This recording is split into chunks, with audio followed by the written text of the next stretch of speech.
Grow and bloom. The time by Sagicor Bank is 7 o'clock. What is the Popeyes Challenge Cup? The Popeyes Challenge Cup is Jamaica's newest and boldest football competition, featuring David versus Goliath matchups as the best of the best in the country's club football take on those in the second tier of club football. It's a straight knockout competition featuring 25 teams, 7 from the Jamaica Premier League and 18 from the Jamaica Football Championship, the second tier. The 7 JPL teams are invited and are ranked based on their finish in the current season, as they will not enter the competition until after being eliminated from the JPL playoffs. The JFC team seedings are determined based on their rankings in the league as at May 2. Teams will battle it out over 6 rounds to determine the winner. So how does it work? Round 1, the play-in, will feature 14 teams, all from the Jamaica Football Championship. Pot 1 will have 5th to 10th place teams, and Pot 2 will have teams seeded 11th to 18th. Round 2 will have 8 JFC teams, the 7 Round 1 winners, and the 4th ranked JFC team. Pot 1 will have the top 4 ranked JFC teams, and Pot 2 will have the next 4 remaining teams. Round 3 features 6 JFC teams, 4 winners from Round 2, and the 2nd and 3rd place teams, and 6 JPL teams will enter the competition, excluding the JPL champion. Pot 1 will have the top 3 ranked from both JPL and JFC, and Pot 2 will have the others. The next round is the quarterfinals, featuring the 6 winners from Round 3, the JPL champion, and the 1st place from the JFC. It will be a random draw with no pots. Teams then proceed to the semi-finals and the final. Each team will get prize money based on how far they advance in the tournament.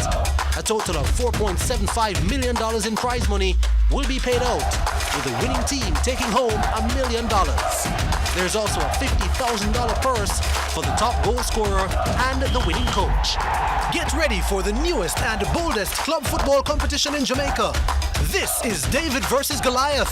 This is the Popeyes Challenge Cup on CVM TV.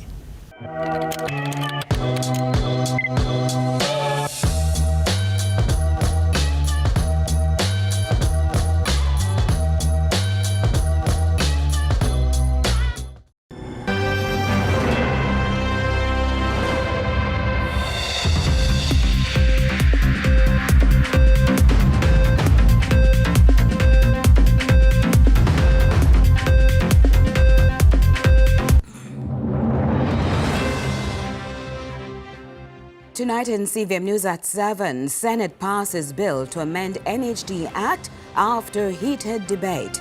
FLA report fuels political clash, and NWC warns of declining water levels due to warm conditions.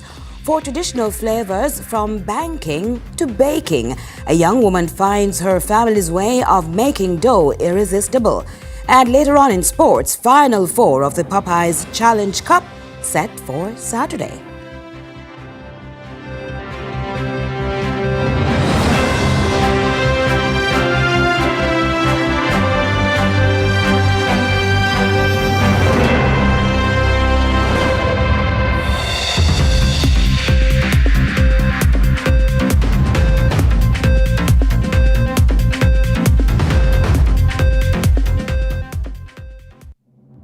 Hello from Kingston, Jamaica. This is CVM News at 7 for Friday, June 5, 2026. I'm Curlin Brown. Thanks so much for joining us. The youth arm of the Jamaica Labour Party, Young Jamaica, continues to raise questions about the status of opposition leader Mark Golding's 2024 statutory declaration. However, Mr. Golding says the matter is now being processed for publication. The latest from Kevin Black. Young Jamaica is calling on opposition leader and the PNP president, Mark Golding, to provide a full explanation for the status of his 2024 statutory declaration, which the group notes has not yet been certified by the Integrity Commission. The organization says Golding's previous explanation that internal changes at the commission contributed to the delay is not satisfactory. In April of this year, when questioned during a media briefing about the absence of certification, Golding blamed alleged staffing issues issues at the Integrity Commission for the Commission not publishing certification of his 2024 statutory declarations.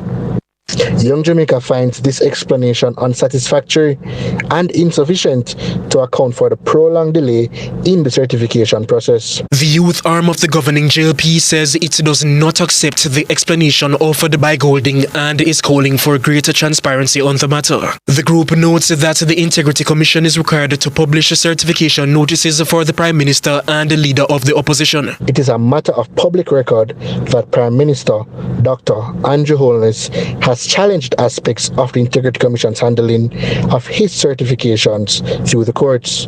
That matter remains before the judiciary and is therefore subject to the sub judice principle. However, no such legal proceedings have been cited by Golding as an explanation for the outstanding certification of his declarations. In response, Golding told our news team the Commission has already prepared a draft summary of his 2024 declaration and sent it to him for review. The opposition leader says he has approved the document and returned it to the Commission for publication in the Gazette. Yes, so where the matter is now, the Integrity Commission has prepared the summary of my statutory declaration. Last year, they had a lot of internal changes. A new chairman, they had a new executive director, new director of investigations, etc. So there are several months where they weren't really, I think, able to operate in their normal way. And so it took them a bit of time to get around to things, and then they had a few questions on this and that, which I answered to clarify this and that, and it reached a point where they prepared the summary and sent it to me. Kevin Black reporting for CVM News. Now, the role of Justices of the Peace, JPs, is again under the microscope. Even at a time when there are renewed calls for them to receive a stipend for their services, there are also renewed discussions about the illegal conduct of some JPs. Carla Ramdeen tells us more. Justice cannot run on charity alone. That's the view of opposition spokesperson on justice, Tulika Jess, who argues that justices of the peace should be paid a stipend for their work. What that means is that we understand that in a modern democracy, where JPs are increasingly being called upon to provide services such as visits to remand centers to prisons, they serve as the magistrates in court, they sign documents, they have to pay for ink, printer, electricity, gas for transportation, etc. We understand that that is not sustainable voluntarism, and that with the mounting cost, it has simply become unbearable for many JPs to serve in the way that they would love to serve. The opposition spokesperson on justice is also addressing concerns about the misconduct by some justices of the peace. In any organization, in any profession, you are going to have the bad apples, but that should not be the basis on which we make a decision as to whether they are paid a stipend or not. In the meantime, civic leader and former president of the Lay Magistrates Association of Jamaica, Trevor Heaven, says until the ministry approves a stipend system, JPs across the country are duty-bound to not break the law by charging for their services. What it does, it leads to all kinds of conflicts of interest. It leads to potential extortion. It leads to the compromising of the integrity of the Office of Justice of the Peace. Meanwhile, Custos of St. Andrew Ian Forbes explains that JPs who break the law will pay the penalty. I tell you, there are some who travel over 60 miles away to set up shop in certain locations. Of course, the number have been nabbed recently, and we continue to track them. And the law will take its course. I think we have one who reoffended. His seal was pretty much withdrawn, was taken away, he was struck off. Yet he was found in possession of another seal and created another act, and of course he's now behind bars. Are the seals issued by the states, or how would he come in possession of another seal? That is a very good question, and of course those investigations continue. Carla Ramdeen, CVM News. Now, whether responding to economic reform, the COVID-19 pandemic, natural disasters, or emerging labor market changes, social dialogue between employers and workers has strengthened resilience and delivered practical solutions. Now, with that in mind, the Minister of Labour and Social Security maintains the commitment to strengthen social dialogue that's inclusive, representative, evidence-based, and results-oriented. Crystal Williams tells us more. Speaking at the 114th International Labour Conference in Geneva, Minister of Labour and Social Security Pernell Charles Jr. referenced economic shocks, climate change events, natural disasters, demographic pressures, and changing labour market realities to which the smaller developing states in the region are exposed. In those circumstances, social dialogue, therefore, is not merely a mechanism for consultation, it is an instrument of resilience, stability, and nation building. As discussions between these partners continued from 2013 and 2018, it was also reaffirmed that the effectiveness of social dialogue cannot be maintained solely by the existence of institutions. The true test is whether dialogue leads to better decisions, stronger labour market outcomes, and measurable improvements in the lives of workers, employers, and communities. The minister adds that across CARICOM, entities continue to engage through councils to support consensus building, noting the value of entities such as the Economic Program Oversight Committee, EPOC, for structured social partnerships that encourage social stability and public confidence. CARICOM's experience demonstrates that social dialogue delivers its greatest value during periods of challenge and transition.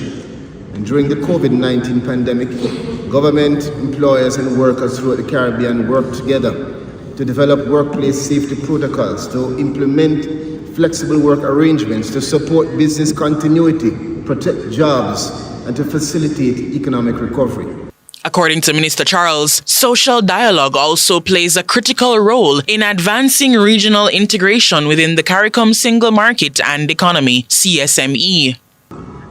Institutions such as the Caribbean Congress of Labour and the Caribbean Employers Confederation continue to provide valuable platforms for collaboration and engagement on the very important issues affecting our workers and enterprises throughout the region. At that national level, our member states have successfully secured collective labor agreements for key sectors. And this is important for all of us. Crystal Williams reporting for CVM News. Still more to come from our news desk. Stay with us, please.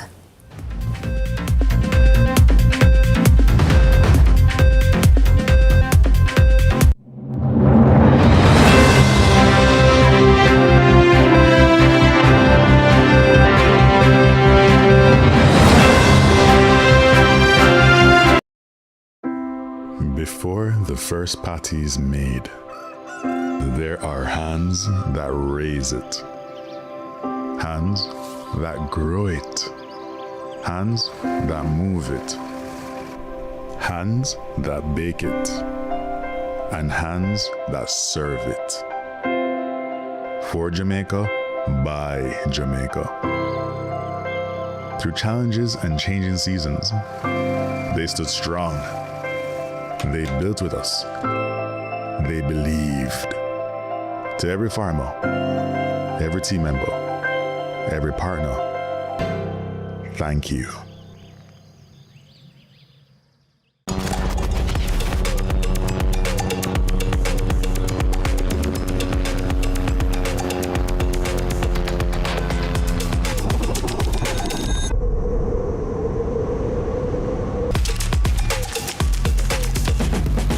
Link.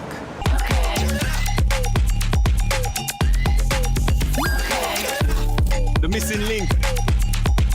Link virtual card. Sign up for Link from your app store. Select cards to activate your virtual card. And start shopping. Lasco Food Drink is everything you need to support your family's nutrition.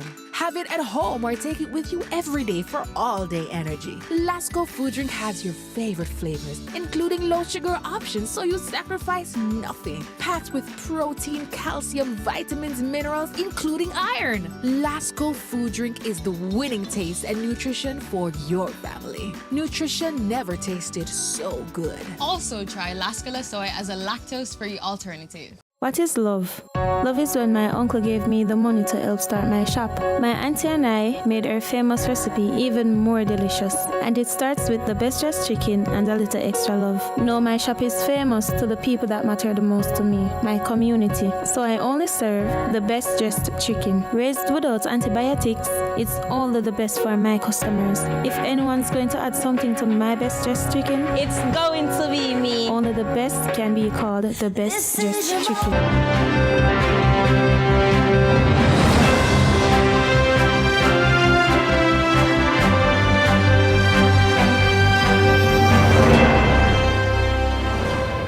Thanks so much for staying with us.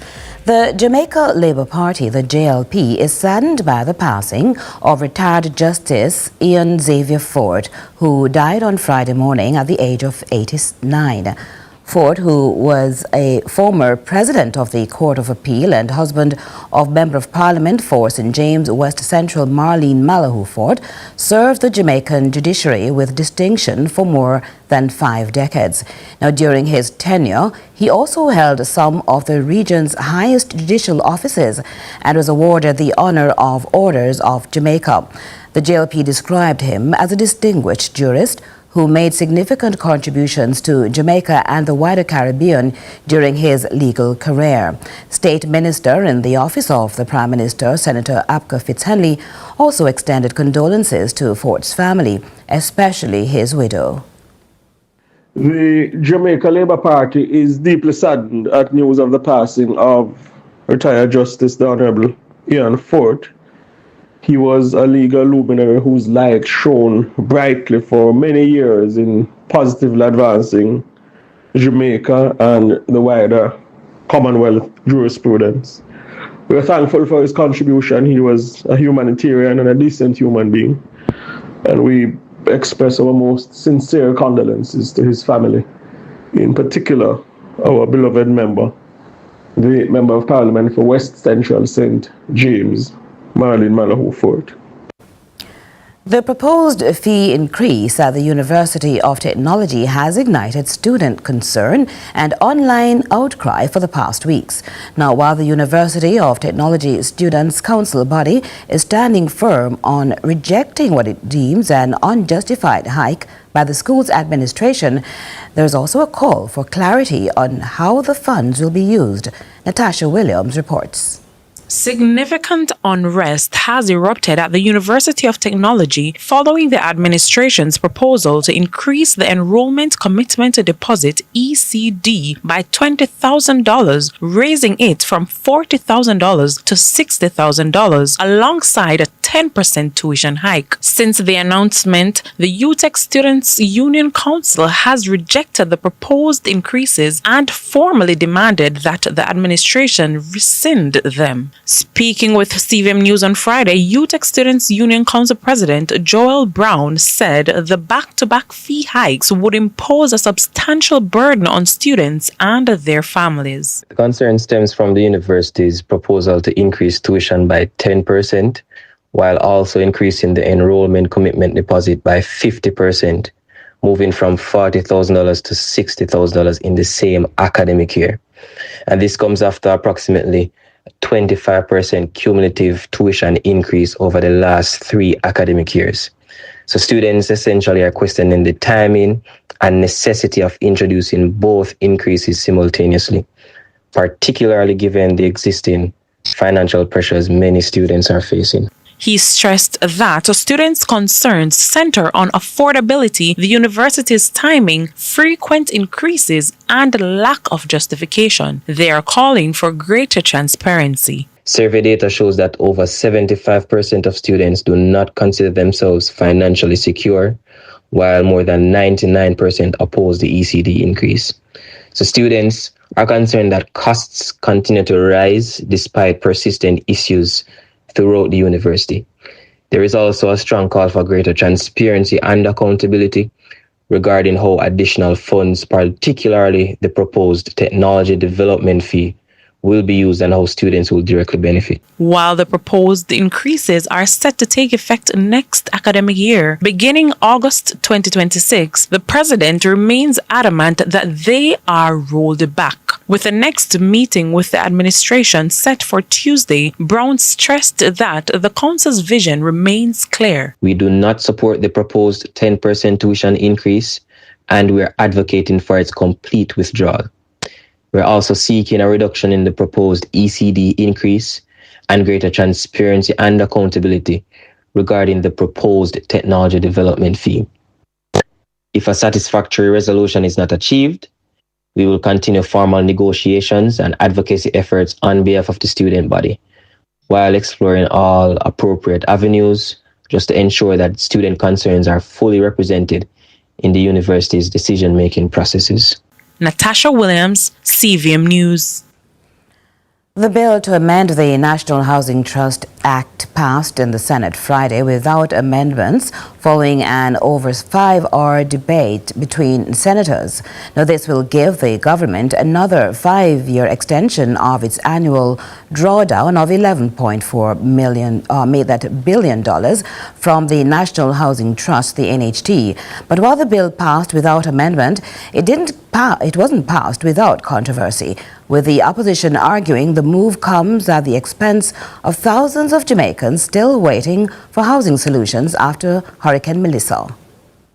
After a fiery debate in the House of Representatives last month, the government used its majority to push through legislation extending its annual $11.4 billion drawdown from the National Housing Trust, NHT. Friday's Senate debate was no less contentious.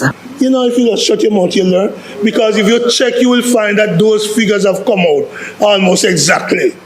Ask Keith. Ask Keith, he does it.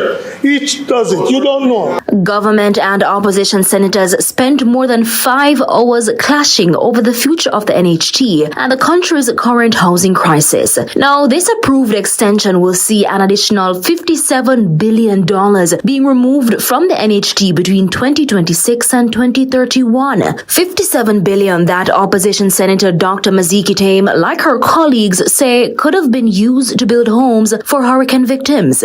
It is time, Mr. President, that we agree on both sides of this House that our problems are too significant to continue the extraction of resources that could be fully dedicated to improving the conditions of living of our people. It's against this backdrop, opposition Senator Lambert Brown put forward this recommendation.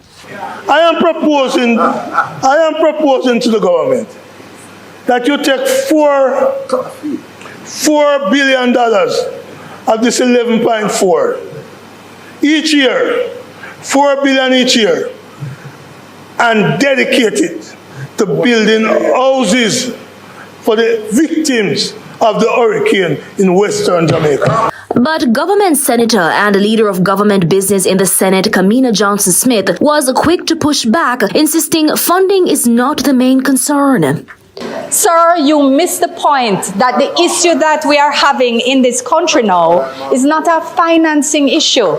There are several other structural and systemic issues that constrain the development of housing and affordable housing. The issue is the capacity. It is the existence of enterprise contractors. It is the ability to title and plan land. It is the ability to plan the changing land use and titling where you have to relocate entire towns and municipalities. These are not small things to be done, Mr. President. The government also sought to respond to questions raised from the opposition benches regarding housing solutions that were reported to have arrived in the island but are yet to be handed over to any beneficiary. The US equivalent of approximately $4 billion Jamaican dollars from the National Housing Trust have been put into the purchase of modular homes. 1,200 homes, not 900, Senator Morris, are in Jamaica. An additional amount is to arrive today that will bring it to 1,500 in Jamaica. and another 1,000 are to arrive in July. And the process of assembling the bases is taking place apace. The administration is aware and sensitive to the housing challenges facing Jamaicans.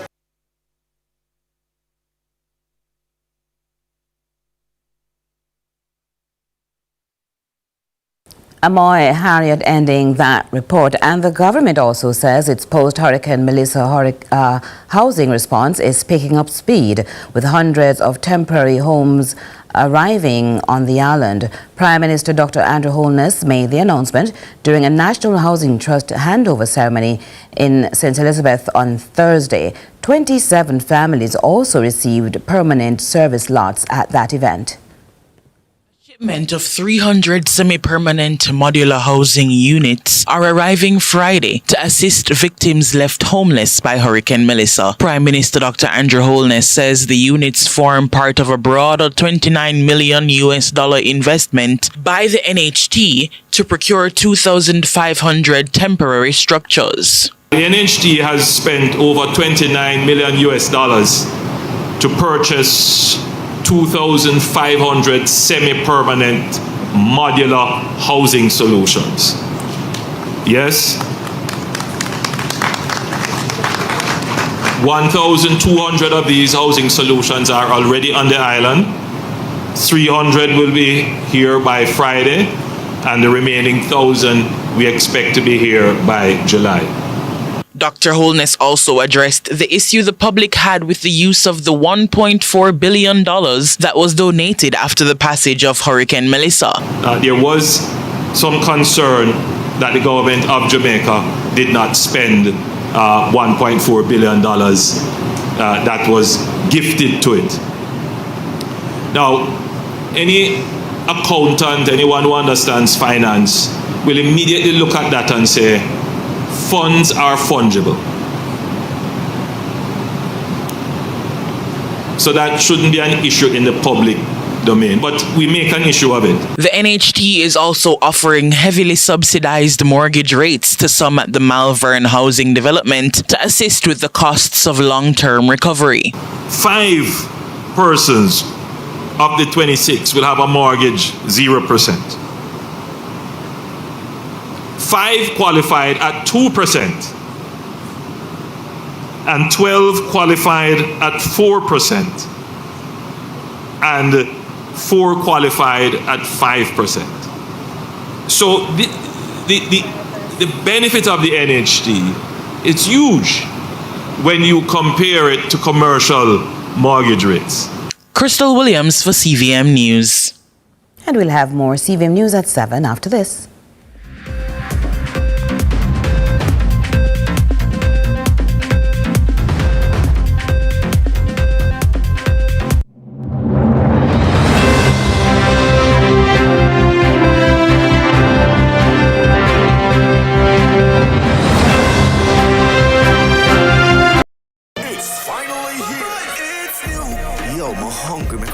Yes. Oh my gosh, Popeyes have this new barbecue chicken sandwich there. Crispy barbecue chicken breast fillet, crunchy pickles, and Popeyes signature sauce. And the buns, buttery brioche. Oh my god, water. It's new Popeyes chicken sandwich for barbecue. Well, delicious barbecue right through. It's finally here. Popeyes barbecue chicken sandwich available everywhere. Popeyes has the new barbecue chicken sandwich. Barbecue with a hot attitude. Love that chicken from Popeyes.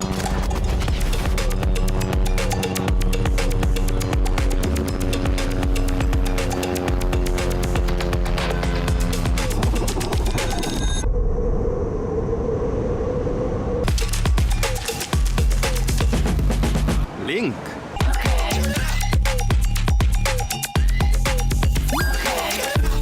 The missing link.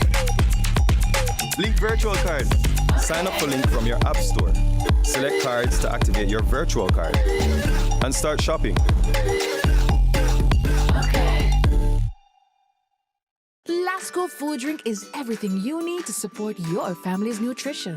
Have it at home or take it with you every day for all-day energy. Lasco food drink has your favorite flavors, including low-sugar options so you sacrifice nothing. Packed with protein, calcium, vitamins, minerals, including iron. Lasco food drink is the winning taste and nutrition for your family. Nutrition never tasted so good. Also try Lasco Soy as a lactose-free alternative. Tune in to Lead Story, weekdays at 6 p.m. Hosted by Jody Ann Quarry. We a big deal when we touch the ground. Yeah, a KFC when we pulling up. Anything for the taste of a KFC, big deal. The time by KFC is 7:30.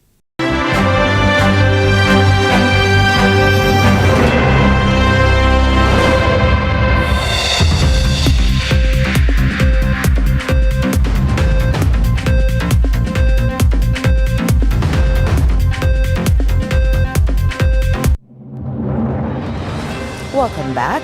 The government has launched the first phase of Operation Calm in southern Clarendon, a community-driven mitigation program led by the National Solid Waste Management Authority, the NSWMA, to help prepare flood-prone communities for the Atlantic hurricane season. Here's Carla Ramdeen with more.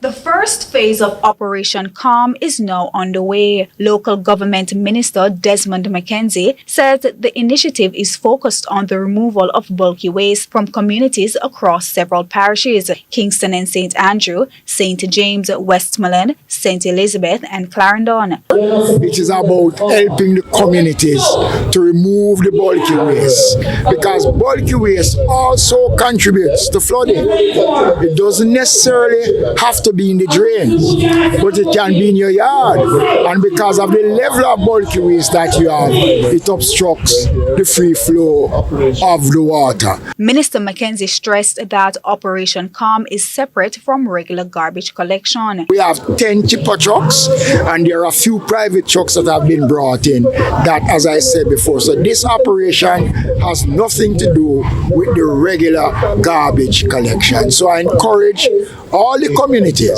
across Clarendon, Westmoreland, St. James, St. James, Westmoreland, and Kingston and St. Andrew to ensure that they play their part in the first phase of Operation Calm. In the meantime, Executive Director of the National Solid Waste Management Authority, Audley Gordon, says that there will be a monitoring period after all the waste has been collected as part of a maintenance protocol. Long after the trucks are gone, and we have over 20 trucks working in this space today, we have heavy-duty equipment, etc. But after they are gone, we will still be in touch with the people. If there's any sign of anything start to accumulate, we will come back and we'll get it. And yes, we are moving through all the flood-prone areas of the country. We know them. We are accustomed to working in those spaces, and we have always been going there after a hurricane. Now we are going before a hurricane. And local government minister notes that Operation Calm is not a one-time exercise. The prediction is that it's going to be a less active season. All it takes is one to create a problem. So we're not working as if it is an underactive season. We are putting in, we learn from Melissa, and there is nothing that we are going to spare in ensuring that we do as much as we can before we get deeper into the hurricane season. Carla Ramdeen, CVM News. Now for traditional flavors, we meet a young woman who traded her banking skills in the corporate world to go hands-on with what turns out to be her family's first love.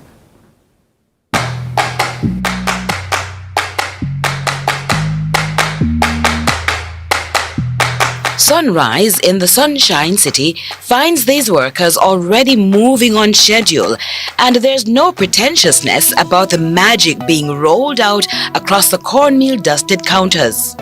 So we're inside the cooling and the packaging area. Can I tell you, so much activities happening in this space.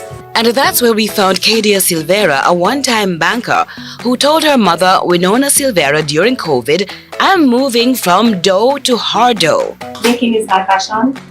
And so, I was tired of a 9-to-5 and I wanted to do my own thing.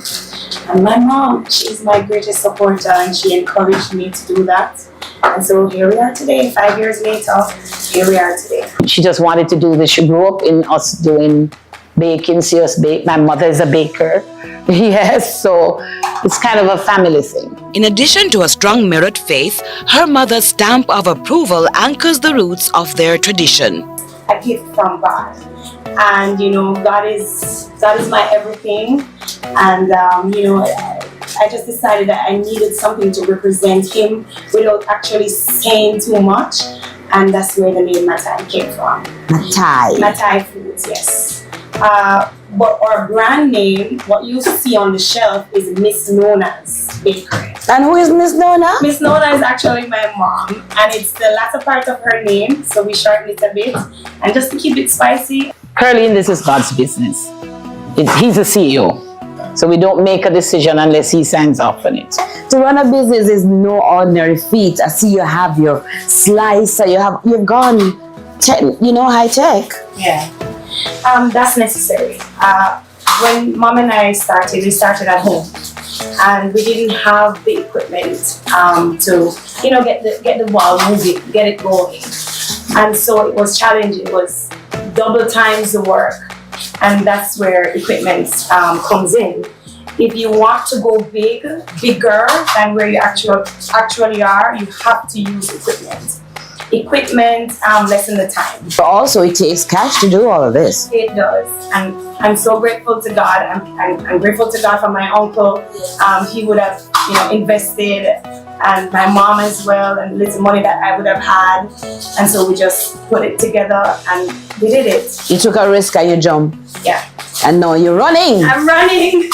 But I want to run faster in due time. And in due time, straight from Miss Nora's kitchen, it's Italian, but they make it Jamaican.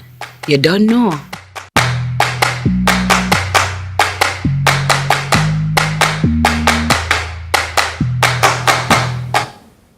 Let's now see what's happening in the rest of the world in our regional and international roundup. We begin with news in the region. Guyanese shipbuilders have officially begun construction of 2 specialized vessels that will support one of the country's largest emerging gold mining projects. Newsroom Guyana tells us more. The barge is being aimed to be delivered by the end of July 2026. With the combined project expected to be having the potential to produce over 500,000 ounces of gold annually over its life, we are building not just a mine, but a mining district that can contribute to Guyana's prosperity for decades to come. Meanwhile, in international news, months after fleeing eastern and southern Lebanon, thousands remain in makeshift camps across Beirut, saying the ceasefire between Israel and Lebanon has done little to ease fears of renewed violence or convince them it's safe to return home. More from France 24. Now, the announcement of a ceasefire agreement between Israel and Lebanon has brought very little solace to those who live here. My hope for the negotiations to succeed is about 20%. Actually, there's no hope. Every time we go home, we have surprises, assassinations and bombings again. Over to Syria, where anti-narcotics forces raid homes in Aleppo targeting Captagon networks linked to the former regime's drug trade legacy. Authorities say production declined, but trafficking continues. Al Jazeera reports. Members of Syria's anti-narcotics unit are raiding houses in Aleppo. They're looking for Captagon, an amphetamine-type drug which used to be mass-produced here in Syria and is popular among clubbers and fighters across the region. Despite the destruction of many of Syria's production facilities, authorities are still chasing down pills held in storage, and while supply has been disrupted, it hasn't disappeared. They arrest 3 dealers in this raid, but the others get away with the rest of the drugs. And finally, Japan is accelerating efforts to convert used cooking oil into sustainable aviation fuel. This is being done to meet a target of sourcing 10% of jet fuel through this conversion process by 2030. Japanese homemaker Maki Watanabe carefully pours used cooking oil into a plastic bottle. Thanks to her frequent home cooking, she donates around 10 gallons of cooking oil a year. This comes as the Iran war disrupts global energy supplies and drives up costs for resource-poor Japan. The country is turning to ordinary consumers to help meet an ambitious target of sourcing 10% of its airline fuel from SAF by 2030. This official says they realized residents did not know how to capture and store the waste, so they distributed 13,000 special funnels and saw collection volumes double. But even if Japan collected every drop of available used cooking oil, it would meet only about a quarter of the 2030 SAF target. That means imports are expected to be necessary for years. And that's it for regional and international news. I'm Marshall Hazley. And we'll continue with sports right after this.